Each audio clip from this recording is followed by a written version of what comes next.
the magnitude of the problem is more magnified there. So we recorded 8.1% of overweight and 4.5% rate of obesity among school age children. What Adeni et al. Found in Lagos is pretty much similar, 6.3% rate of overweight and a higher rate of obesity, 8.9%. These rising figures of overnutrition is a background of crushing weight of undernutrition already in our society. And that creates the double burden of malnutrition, which is due to inequity in segments of the society. So double burden of malnutrition is when you have both under and overnutrition within individuals, household, and population across the life course.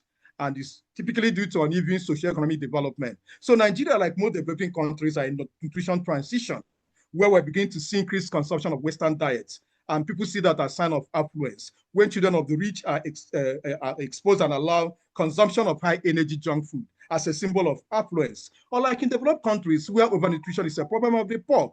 So we actually documented that years ago in a paper we published among adolescent affluence and adolescent obesity.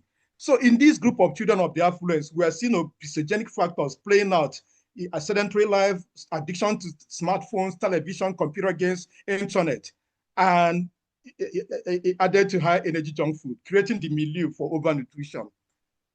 And what these authors, Adomi et al., found out is quite instructive. So they looked at prevalence of malnutrition in two states, Osun and Gombe states, and found out that overall stunting, underweight, wasting were high, 35%, 13%, 10% respectively, but they were coexisting with overnutrition, 11% overweight and 4.0% of obesity. But what's more instructive is, if you break down this figure, Gombe State has significantly higher burden of undernutrition, while Osun State has significantly higher burden of overnutrition. Explain again that double malnutrition in a society playing out, where some segments are battling with undernutrition, some other segment might be battling with overnutrition. So there's also the concept of triple burden of malnutrition, where you have undernutrition, overnutrition, and micronutrient deficiencies in individuals, households, and populations. So micronutrient deficiency, just to give us a mental picture, 3.5 billion people in developing countries are iron deficient. 2 billion persons, nearly 1/3 of the world population, have anemia. Most of them are due to iron deficiency anemia, singling out iron. But there are so many other micronutrients affecting child health and child growth. I must say something about adolescent malnutrition in this talk, because it's a hidden crisis and nobody is paying attention and people are paying little attention. Yet it has huge impact on the future of unborn children and perpetuate a cycle of malnutrition. If you look at the literature, there are barely targets on adolescent nutrition, most of the emphasis on under 5. And under poorer regions like Nigeria bear the brunt of undernutrition and anemia. Adolescent undernutrition will affect puberty. It will affect reproductive health. It will increase risk of communicable diseases, and it will perpetuate the cycle of malnutrition to unborn generation. So if you look at this figure now, 8% of adolescents aged 10 to 19 years had underweight. That's nearly 50 million. If you look at women of reproductive age 20 to 49 years, 10%, 154 million. If you add that, women of reproductive age, adolescent plus young women, we are looking at almost 200 million having underweight. They carry on this to reproductive life, they bear children, and then the effect is far-reaching. So what are the menaces? I'm going to just point out a few of them. One, we have unacceptable high direct and indirect costs on children, on families, and on nations when we talk about managing malnutrition. But a major impediment it is to achieving sustainable development goal. Number 2 has said end hunger by 2030. We are not on track. And for me personally, if we don't address hunger and malnutrition, we can't make progress in any of the other goals, because you can't be ending poverty in a state of hunger. You can't be having gender equality in a state of hunger. You can't be having quality education in a state of hunger. You can't be having clean, renewable energy in a state of hunger. You can't be having climate action in a state of hunger. So all of the things need in addressing the hunger crisis and malnutrition before we can make progress on other components or goals or sustainable development goals. In terms of Naira and dollar, the expected impact of malnutrition on global economy is $3.5 trillion per year. That's a lot. And the other thing about its menace is that it may persist to adult life and creates a cycle of intercycle generation, which is where I think Nigeria has been for years, unless something drastic is done. So we've talked about this before, but just for emphasis, malnutrition is at the center of child mortality. And malnourished children admitted for whatever reasons, if they're more likely to stay longer in the hospital and then also to die. So this is a very old paper, but I found their findings very interesting. This was done in island of Mauritius, and where they followed children from birth, 1,795 children, assessed their nutritional status at age of 3 years, and then later on in life. What they found was that malnourished children at age of 3 had lower cognitive ability when they're 11 years. And same set of malnourished children later on in life also had, in another publication, externalizing behavior problems at age 11 and 17 years, showing that the impact of childhood malnutrition, if it's not reversed, lingers on years on into the life of those children. And then this is the economic impact. So these dots represent nations of the world. And what this simply shows that countries with high prevalence of stunting has low GDP. Countries where stunting is very low has high GDP. Very simple arithmetic, very simple mathematics. Improve the nutritional status of your children and the nation, and then improve the economic output as well. And then we've talked on this, but I just want to mention something, that impact of malnutrition is on individual level, society, and the nation at large. If you take any of these, mortality, e-health, cognition, growth, it impacts the child, it impacts the society, it impacts the nation. Let's look at mortality for a few seconds. So when children are malnourished, the children, some of them may die. They would have paid costs, a lot of money staying in the hospital if they made it to the hospital, cost of medication, cost of admission, hospital bill, and then cost of funeral. That's on individual basis. But it doesn't end there. At the society, parents will want to replace that child, high fertility rate. So we are having a high birth rate and a high death rate as well, because they need to replace those that are dying. And it's not just that numbers are dying. We are counting 1, 2, 3, 4 die. We are losing the social fabrics. But again, as a nation, we are losing human capital. We are losing future pediatricians. We are losing future doctors. We are losing future scientists. We are losing future technocrats. We are losing future Nobel laureates because we are not paying attention to issues around malnutrition and childhood deaths. And then this is the cycle I talked about. So when young adults from their puberty entered into reproductive life, malnourished, short stature, and then with all the factors that follows poverty, even during conception, postnatal care, inadequate diet, or micronutrient deficiency, they're likely going to end up with low birth newness, small for gestational age newness, premature babies. And these will enter into early years, toddler, with stunting. Because as they're also growing on, effect of poverty is still following them around. You are having a situation where breastfeeding rate is low, complementary practices are not optimal, the wash, poor wash resulting in diarrhea, and so many factors. So they go on, the stunting continues to school age, and then they enter puberty again, and that the cycle continues. If they try to break this cycle and expose to adequate nutrients, but again, inadvertently exposed to excess calories, they may end up with overweight to obesity, enter puberty, enter adult with overweight, central adiposity, hypertension, cardiovascular disease, enter conception, again disadvantage, and they feed again into the cycle. We need to break this cycle if we are going to solve the problem of malnutrition menace in Nigeria. And so that's the unending menace, summarized briefly. We are in an environment where poverty is rife. It feeds into malnutrition. Malnutrition feeds into low productivity, and the cycle continues. But somebody needs to break this cycle. And then for overnutrition, we actually have documented this in a paper we published with Nigerian Journal of Pediatrics. There are so many medical problems associated with overnutrition, ranging from type 2 diabetes to non-alcoholic fatty liver disease to orthopedic issues to hypertension.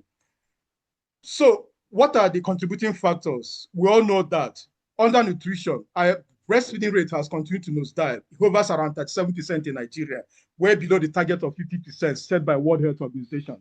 We are still having issues around poor complementary diet. Each time you try to take a nutritional history from mothers that come to our facilities, it's evident. And then present economic situation is fueling into that. And the high rates of infection, malnutrition and infection work in a vicious cycle to worsen outcome for each other. Large family size, poverty. We've established that poverty and affluence contribute to malnutrition in different pathways. While poverty will fuel undernutrition, affluence is fueling overnutrition in our environment. Insecurity, where Nigerians is such a way that most families are subsistence farmers, and a major form of agriculture is still subsistence. So family depends on the produce they get from their farms to be able to put food on the table and their children to survive. But when you have farmers, headers clash instantly across the nation, is driving many families hungry. Added to that, another layer of insecurity, insurgencies, IDP camps. People are displaced from their homes to where they're basically living on rations. These are environments that are fueling undernutrition. Then the rising inflation, where the purchasing power of Naira has gone, very low in recent times. So families are really struggling, to say it mildly. Unemployment, underemployment, and the climate change might not be a huge issue in Nigeria, but we've also recorded period of excess rain destroying farm produce, or under rain affecting farmers as well. But if you look at overnutrition, different factors are playing in breastfeeding in a different way, because when people don't breastfeed, when solid food are introduced early, when children are sent to daycare very early, and then sedentary life are encouraged and high consumption of sugary, sweetened beverages, then we are creating an environment for overnutrition among the affluent few.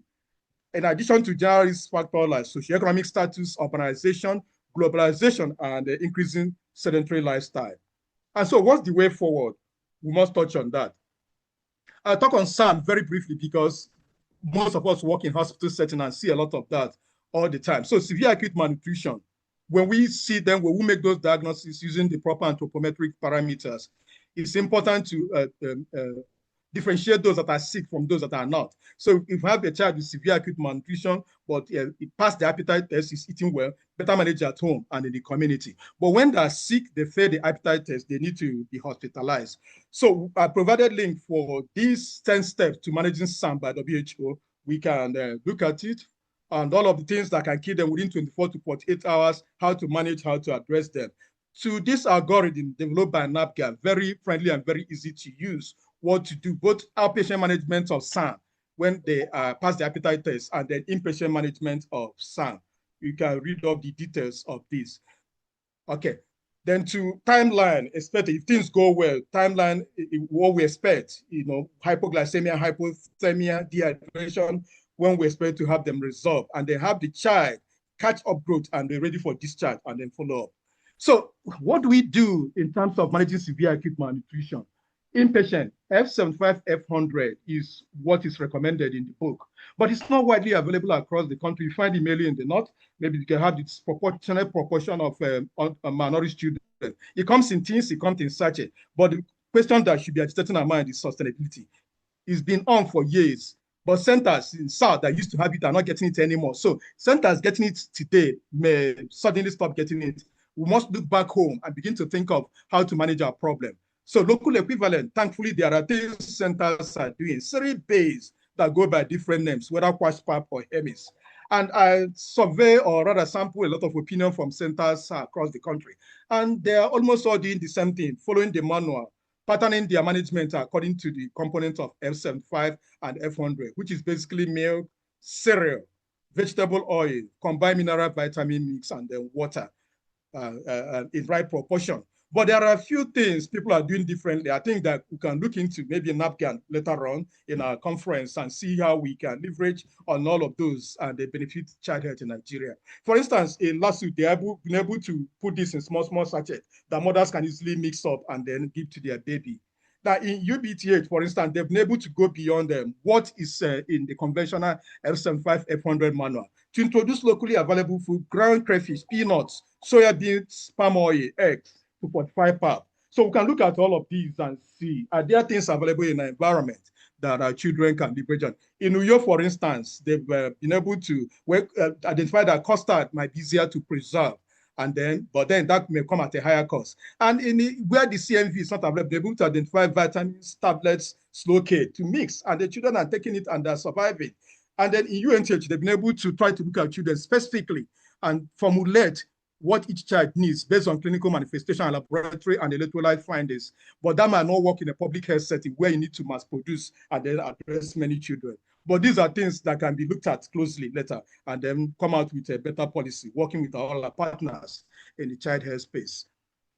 More important for this talk is that combating malnutrition, undernutrition is what we need to do beyond the four corners of the hospital walls. And we articulated that in a review paper we did many years ago, that high burden of protein energy malnutrition requires care beyond the healthcare setting, because it's more of a social, political, and economic problem than a biomedical problem.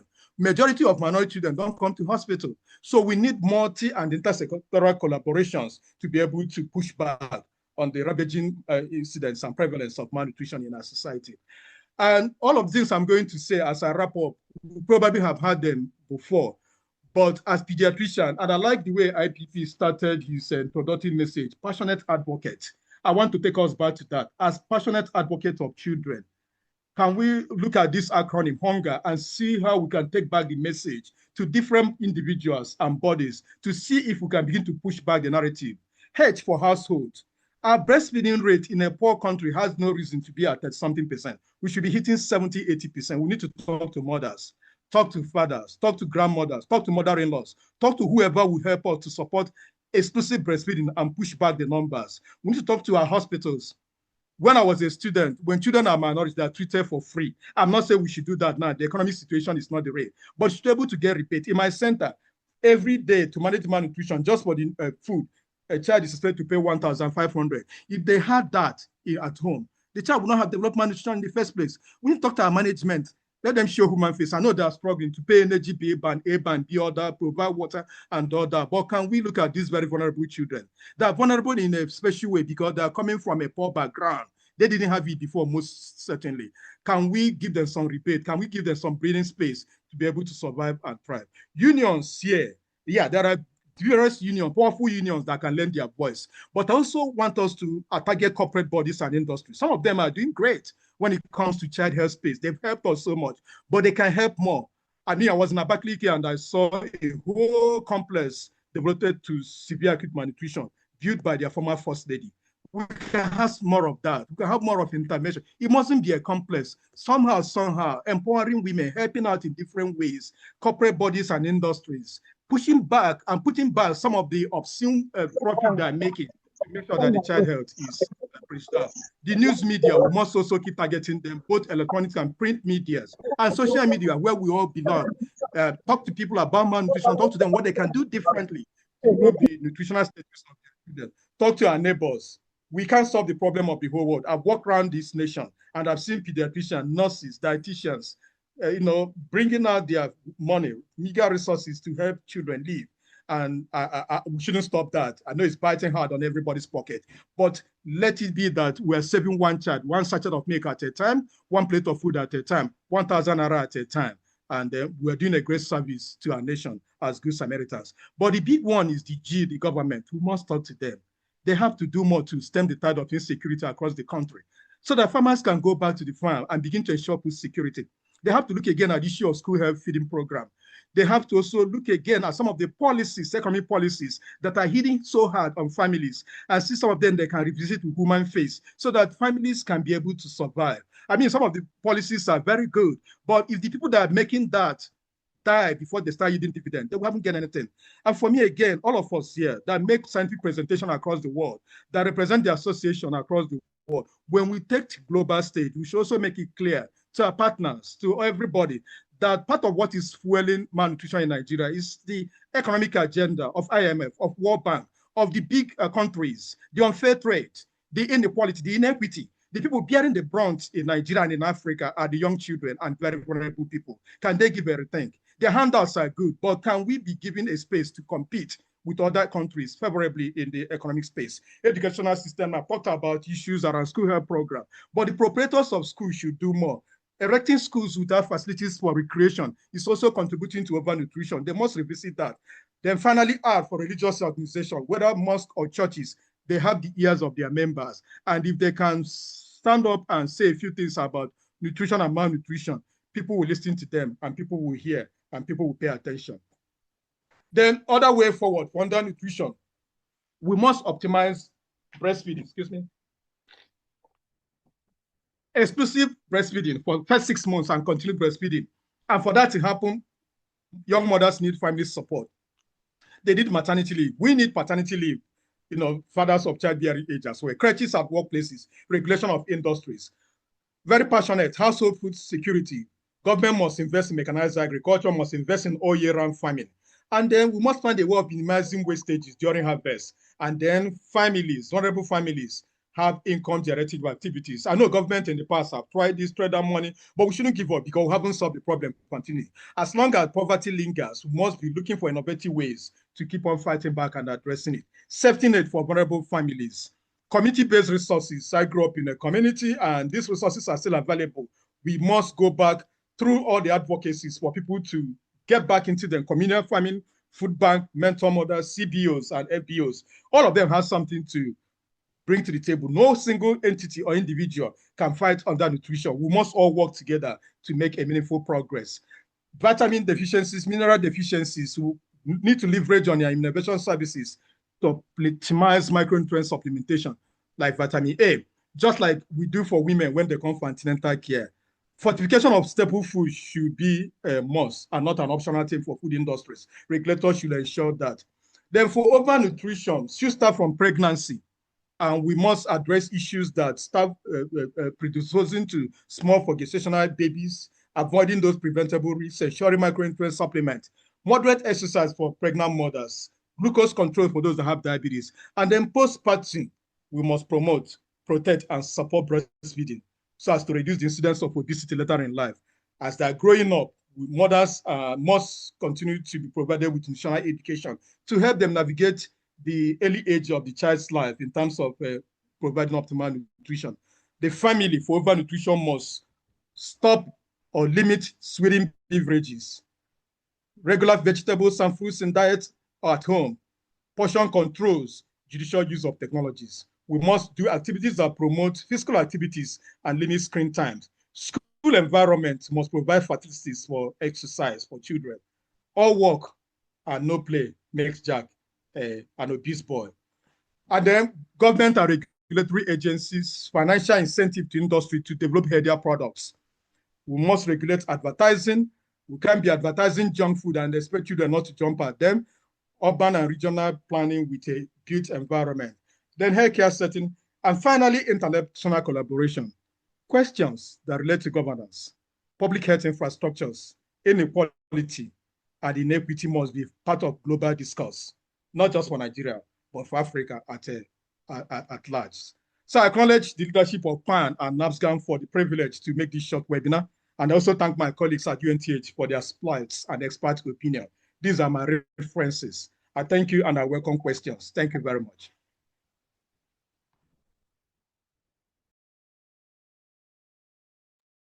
All right, Mr. Moderator. Okay, thank you so much. Thank you very much. I was able to join at some point. I think our presenter deserves a big round of applause for capturing the essence of such a huge topic in the short period given to him. Please, can we give him a big round of applause? You can put on your, unmute yourself and give him a round of applause, please.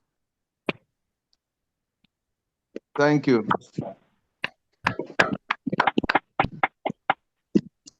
Thank you. Somebody. Thank you. Thank you so much. Good. Thank you. Now, somebody has said that when a horse goes to battle and is in the front line of those battles, when you hear from that horse, you really heard from the horse's mouth. I believe we have heard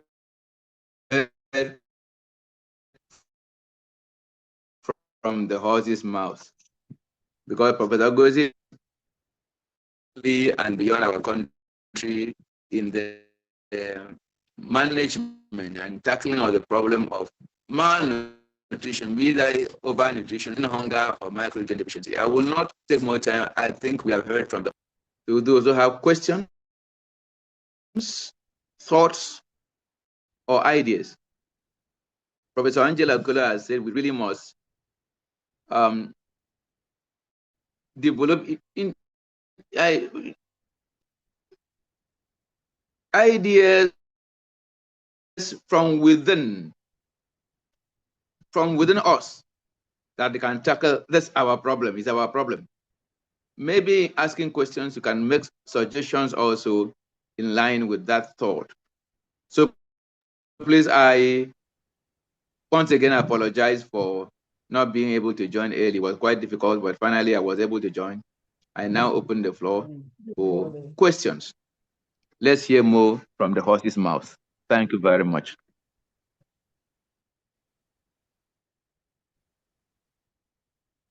Any questions, please?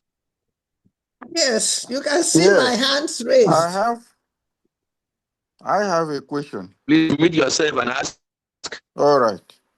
Please go My ahead. name. Please, let the lady go ahead. Sorry? Can I go? Sorry, go ahead. Go ahead. Continue, sir. Okay. Thank you very Please much. continue. Continue. Professor Goje, that's a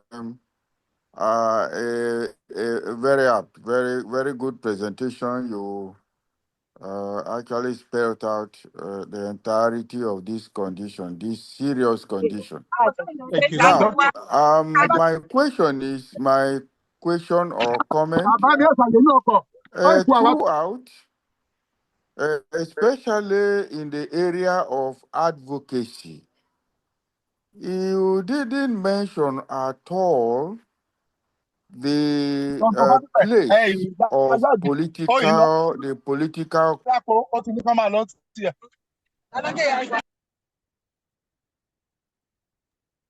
Please, if you are not speaking, unmute yourself. Many people are interfering. Continue, sir.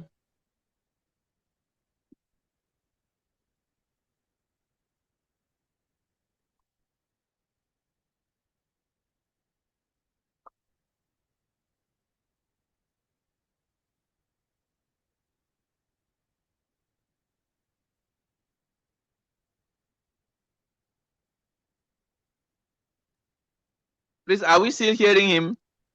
No, I think he has lost his audio.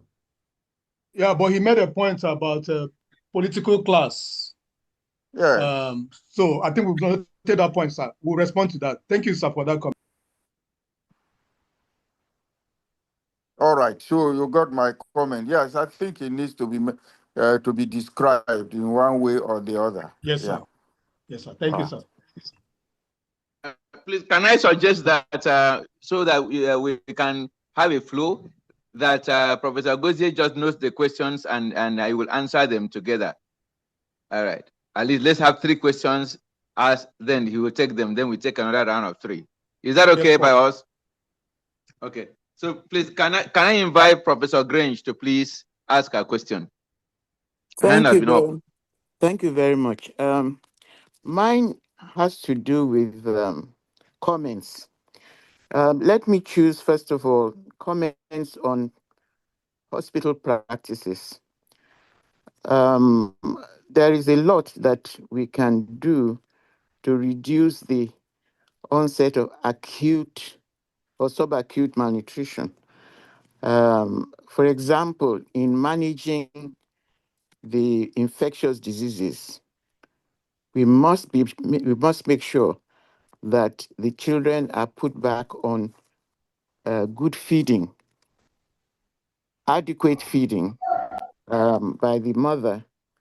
That is something that has to be stressed, particularly with the management of acute diarrhea.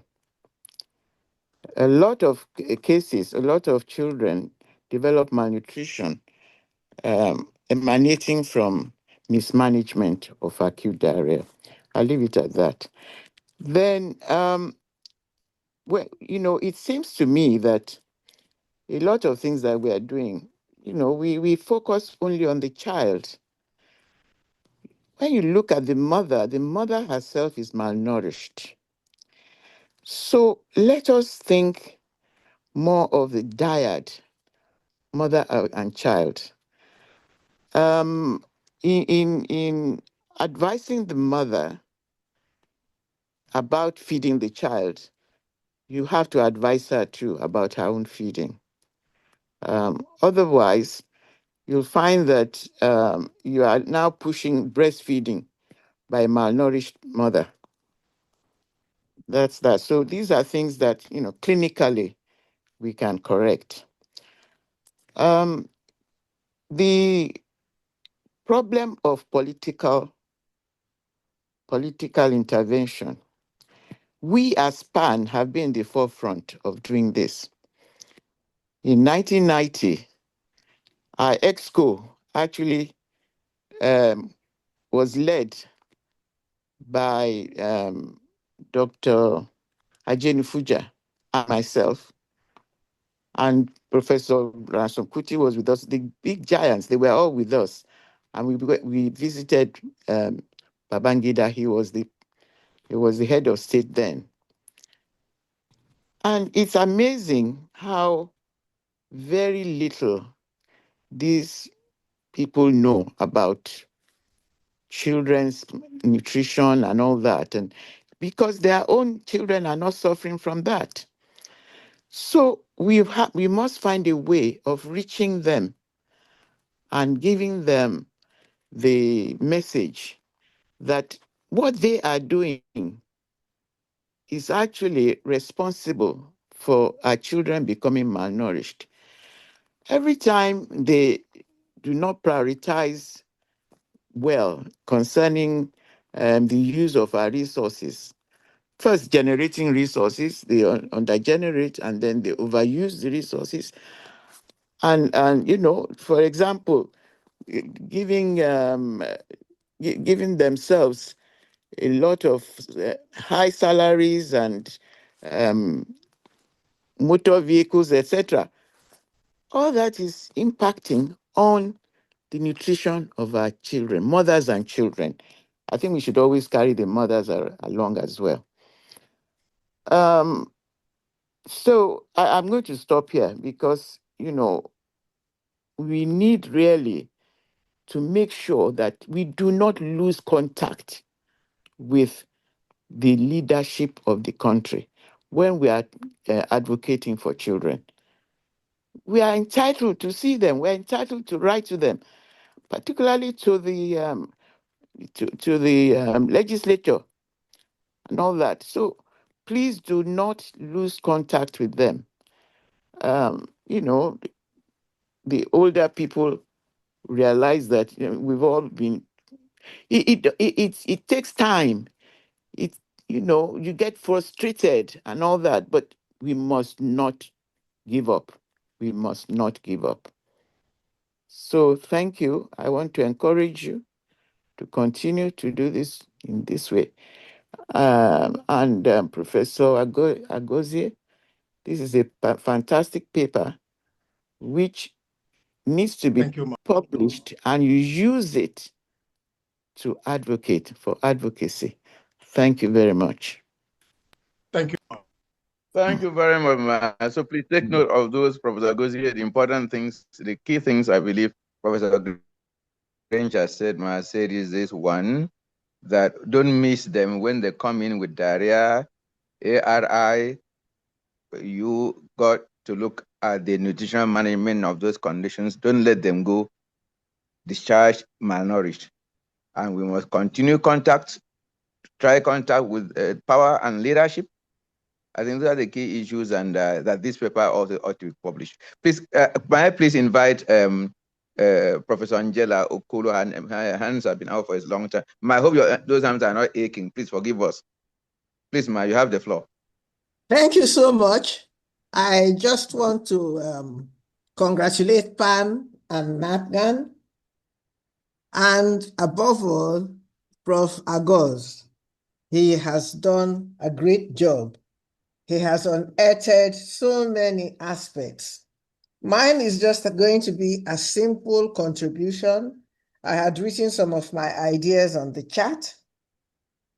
From all that we have seen, I am going to focus on the mother of all nutritions, which is breastfeeding.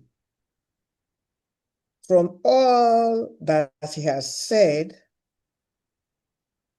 I want to focus on that title that he started with, "The Child Cannot Wait." His is today. If we are going to address the today issue, we can advocate, but we know that our politicians are winner takes it all. Having said that, we just continue pushing and begging and advocating, whatever we call it. Let us do it. But we need a multi-pronged approach. I want to encourage us to continue to positively promote breastfeeding. Focus on adolescent and young women nutrition, because we should borrow from lessons of the past, from publications of the past. Malnourished mothers do not have a high milk output, even if we want them to breastfeed. Some years ago, an experiment which to me looked appalling then at the MRC Gambia showed that 19 local diet, just giving them granite paste to increase their caloric intake to 2,000 calories a day, because most of those mothers were consuming diets less than 1,000. By just giving them cement each meal, they did a lot. Now, it costs money to make granite paste, doesn't it? Granite cakes. But kulikuli is how do I call it? When they extract the granite oil for sale, the byproduct can be eaten. So we can get women cooperatives to engage in making that kind of a thing, which means we need a public health pragmatic approach. We need to work with the primary healthcare centers, no matter in what way we select, to make women to form cooperatives. Such cooperatives could generate granite cakes. They eat it and they give the young child also. Such cooperatives could make the farina that they could use for family feeding, but these are highly powered. When I was in Jos, we started it in the hospital and we expanded to the primary healthcare center and engaged the women to bring their farm produce. They were not going to buy. Some of them were granite farmers, some of them were corn planters. Anywhere we are, we can find mixes. Whilst we are advocating, let us encourage a community approach to tackle this problem. Encourage even the schools to resume the school gardenings. Whilst we encourage the mothers to form cooperatives, we must have active breastfeeding. We know that nurses are overburdened in the hospitals, but we can train lactation supporters from the PHC system, or even train young people. Can we have a project, PAN, NAPGAN, think and develop ideas, because we need once and congratulations. Thank you. Over. Thank you very much. I think the two very senior persons in PAN have said basically the same thing, that we must consider the mother-child pair.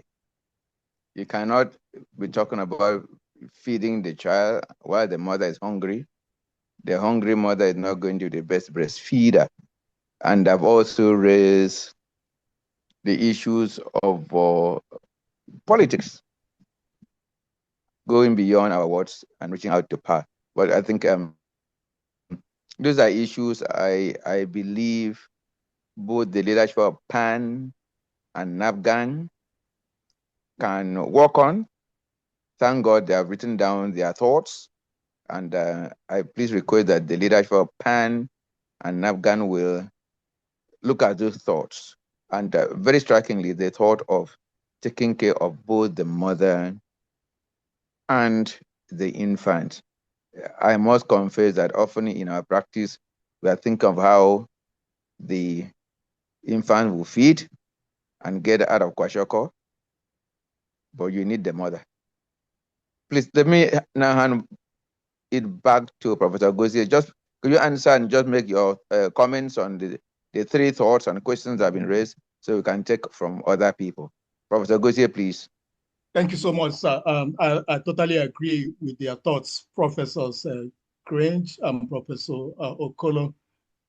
Very important, very germane, and very relevant to discuss.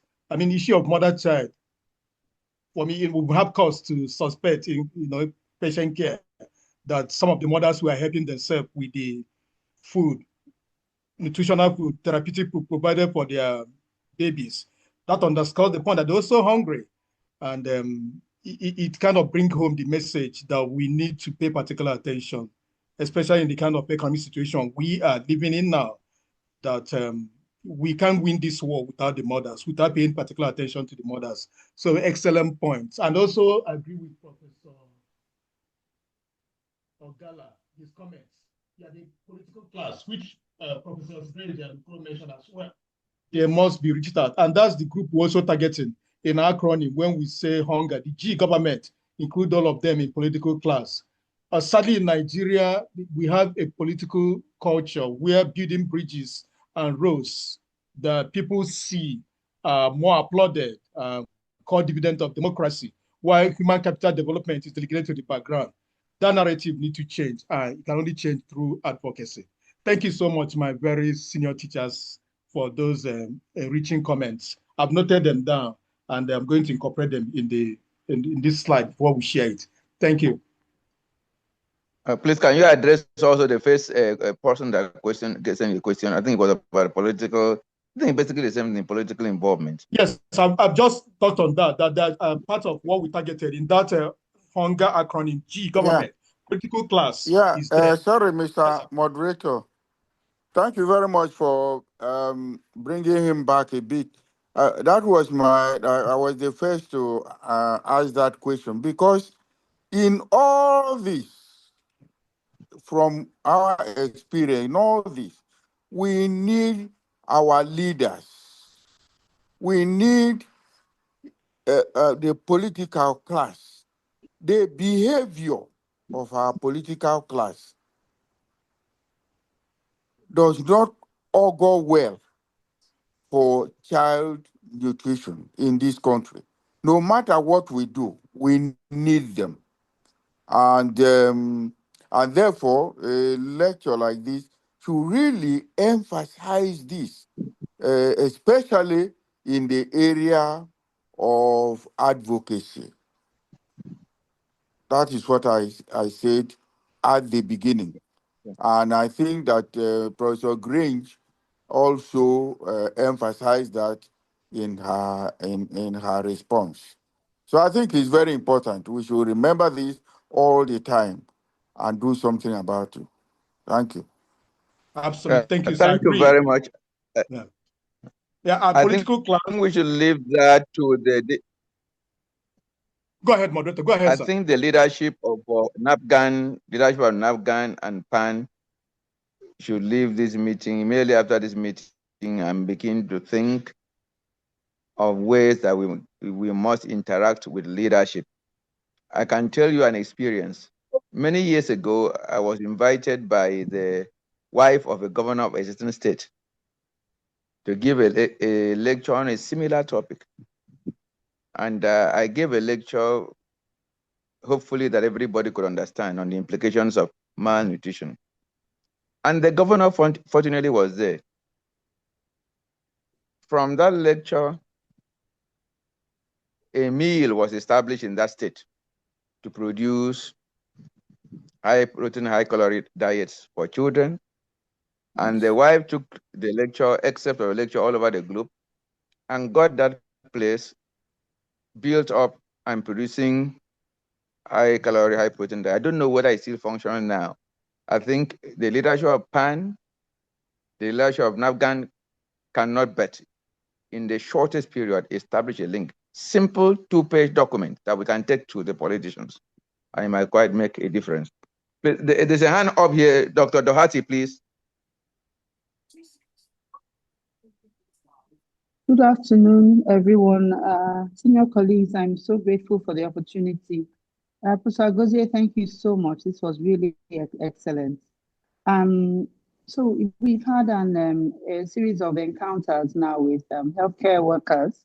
And in January, we actually hosted the lactation management training for healthcare professionals. And one of the things that we found is that a lot of healthcare workers just consider they are not pro-exclusive breastfeeding. Some of them, in fact, are anti-exclusive breastfeeding. If you walk into any delivery ward where a woman has had a cesarean section, the chances are very high. And this is something we've seen with our eyes, even in our teaching hospitals, that you see formula. Now, what's painful about it is that they educate mothers and encourage the families to go and buy formula. And worse still, insist on the babies getting formula, and a large amount of it, right from when they should have been putting the baby to breast and initiating early breastfeeding.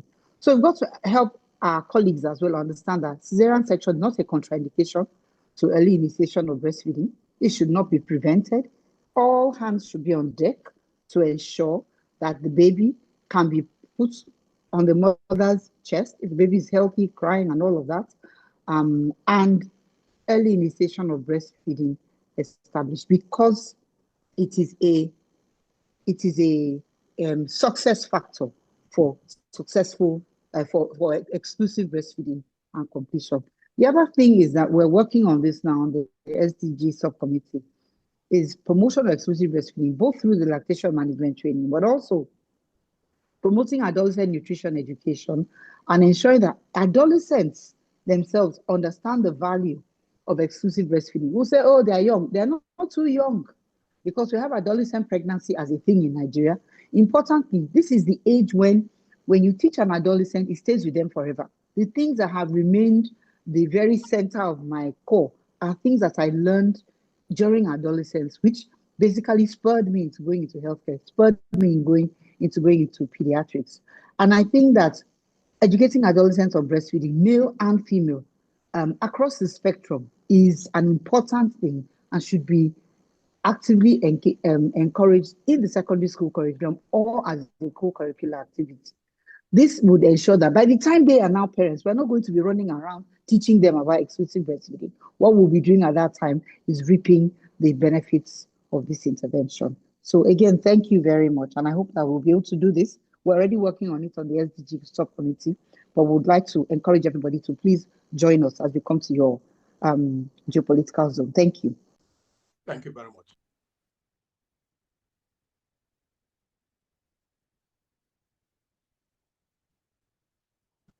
There was another hand, please, up. We still have time. If who else has a question or a comment? That was a comment. Time. That was a comment, not a very important comment. Professor Guride's hand is up. Comments in the chat, please. Please, Prof.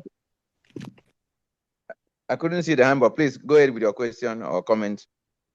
Thank you very much, sir. Thank you very much, Professor Obisi, for that very wonderful lecture.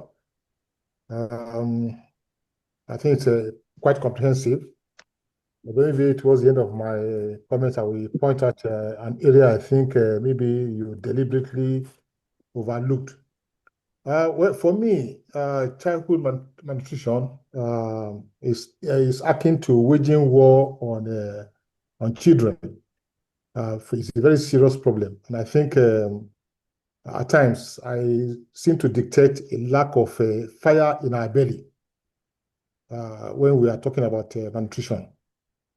In some other serious crimes, I think it's almost a crime. I think it's a crime not to feed children properly. So I don't know why Nigerian children deserve less. I'm just wondering, do we have doctors in government, in the National Assembly, And if we do, can we twist them so that they can make policies that can protect childhood malnutrition? I think this is very important because the way we are going about it now is like in the next 40 years now, we'll still be having lectures on malnutrition, especially undernutrition. I think for now, how we even push that our children should become overnourished so that we can now be talking from a higher level. But this talk that we are doing now, I think for me, it's a lack of, there's a lack of annoyance, if you can put it that way. I also want to say that men are also very important when it comes to childhood malnutrition. In fact, I think in some parts of this country, they are actually the problem. And I think this should be addressed. In my own part of the country, there's a popular saying that Omo Lasho, and that thing, I mean, our children are our insurance, and I don't think it says the insurance for the mothers alone. I think it's for everybody. So when we raise malnourished children now who have very poor cognitive development, they can become dangerous to our own children that are well nourished now. So I think we need to really be very tough on this issue of malnutrition. So my main question is, do we have people in government that we can untwist so they can do our bidding? Thank you very much. Thank you, Professor Gozie. We'll get back to you, please. Okay, thank you so much.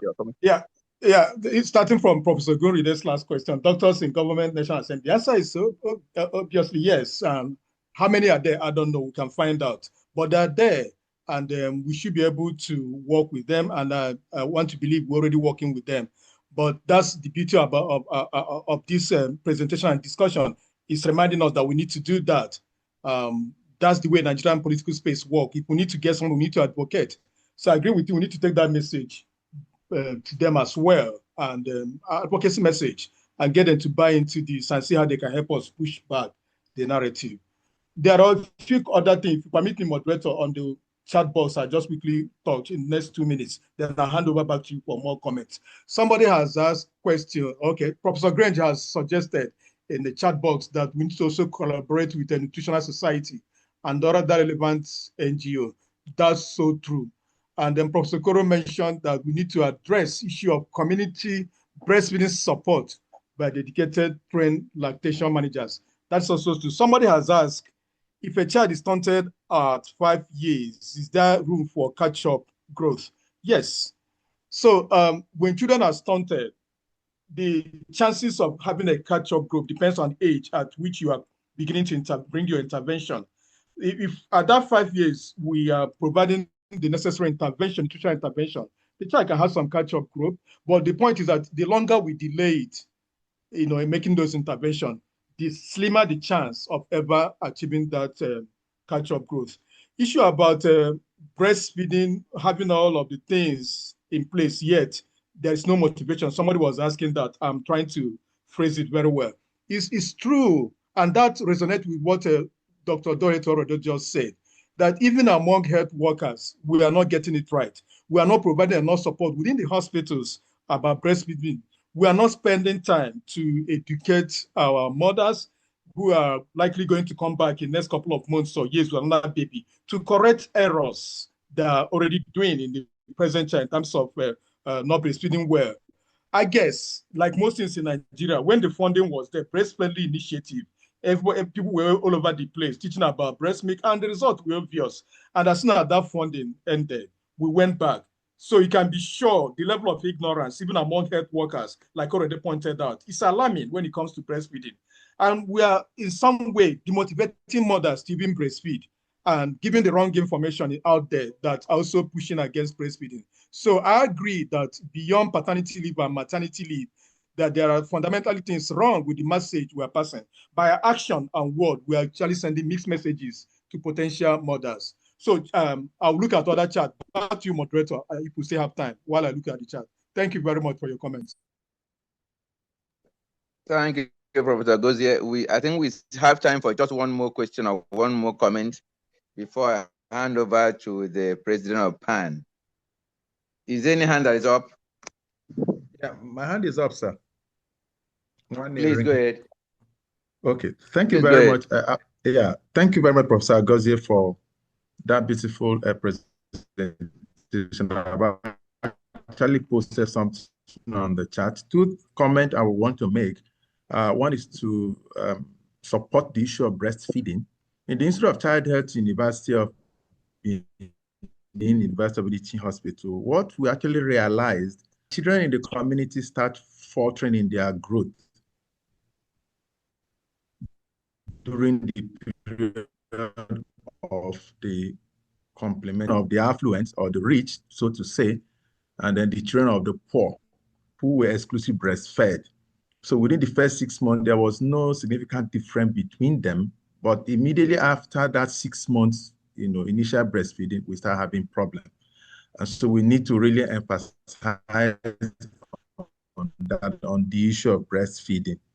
The other thing I want to mention is on the issue of adolescent undernutrition. In fact, the data presented is very alarming.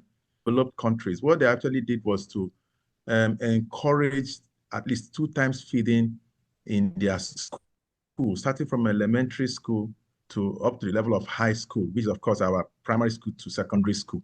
In other words,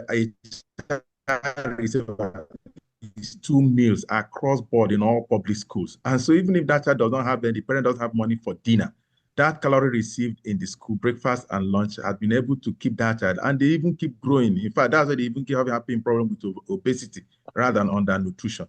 And so to add the voice that the school health feeding program has to be rejuvenated in Nigeria if truly we want to combat the issue, a kind of huge vicious cycle. I congratulate Professor Gozie.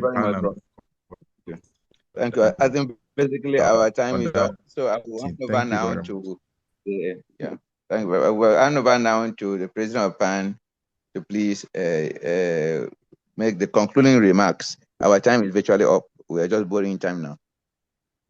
Thank you very much, sir. On behalf of the President of PAN, Professor Academic Kure, I would like to thank, maybe first of all, thank Professor Obese for a very wonderful lecture, and then also thank our moderator making it finally into the program. I'm actually particularly encouraged when I saw that our great teachers and mamas, Professor Kolo, Professor Green, were in the house, in the room. And please permit me to interrupt you. Unmute your phones and give them a round of applause. They have not tired for decades on this matter. Please, can we unmute? No. Okay. So this is the please, can we unmute and give a round of applause to Professor? Professor Grange. Thank you. Thank you. Please read the chat. I have other comments in the chat, please. Important. Please read the chat. Please continue. Sorry. So, thank you very much, Mas. And also, initially I was that we're only seeing the mamas. But so what's the presenting? Sorry, Dr. Gurinde, I will protest. I'm also a Baba in the house. So. That is true. I beg, Baba, no beg, please. And my name is Ogala. Baba is becoming jealous. So yeah. You are becoming jealous. No, Professor Gala I've been in the house from the beginning and made comments. Deserves it. Sorry, sir. I actually was going to say that I was a bit alarmed when I thought I noticed only the mama. Then I heard your voice. And I was the one that changed your name from Zoom user to Ogala. Please, Professor Gurinde, please read the chat. I have 2 other important comments in the chat, please. Yes, ma'am. We've taken note of that. Okay. The stunting and cognition, well-established part, and the other control is taking note. I've actually copied it out. Work on there. Thank you, ma'am. No, because we've done some work on it in Nigeria. So please check with them. Yes, All right. Thank you. I also like to thank Professor Ngozi Beziako, who has been in the room, although very quietly, but I'm sure she'll see that. These are encouraging signs. It means that those of us who are maybe stepping up to become senior citizens very soon, we have reasons to keep on coming to attend. To keep on attending these very nice webinars. And if for the younger ones to make it a duty to attend PAN webinars, no matter the subspecialties that is doing the presentation. So I'd like to thank everyone for actively participating. I don't want to mention names, so I don't miss out any. I want to wish you the best, and we want to see ourselves again in another 4 weeks. Thank you very much, and God bless all of us. Good night, everybody. Good night. Thank you, sir. Thank you, everybody. Good night. Bye. Thank you, sir. Good Thank night. you. Thank you. Good night. Thank you Bye. so much. Bye-bye. Thank you. Thank you. We have had a Bye-bye. very good It's diet. been We've had good. a very good. Yes. It's been a good time. Keep it Bye-bye. up. Keep it up, Pan. Thank you, Keep it man. up. Thank you, Yes, everyone. Angela. Bye Very, bye. very good Well diet. done. And Jealous thanks is for here. coming. Professor Bella, Professor Grange, and Professor Kulu, please, thanks for coming on. Thank you. And Thank you. It's been a you are good not time. far behind us either, you know. So we need to give you a round of applause. Thank you, man. Yeah, I'm remembered Following also. behind closely. Thank you. Well, I learned from your unit, man, in Lagos. Okay. Good night. Bye-bye. Thank you very much. All That right. was Bye-bye, great. everyone. Bye-bye.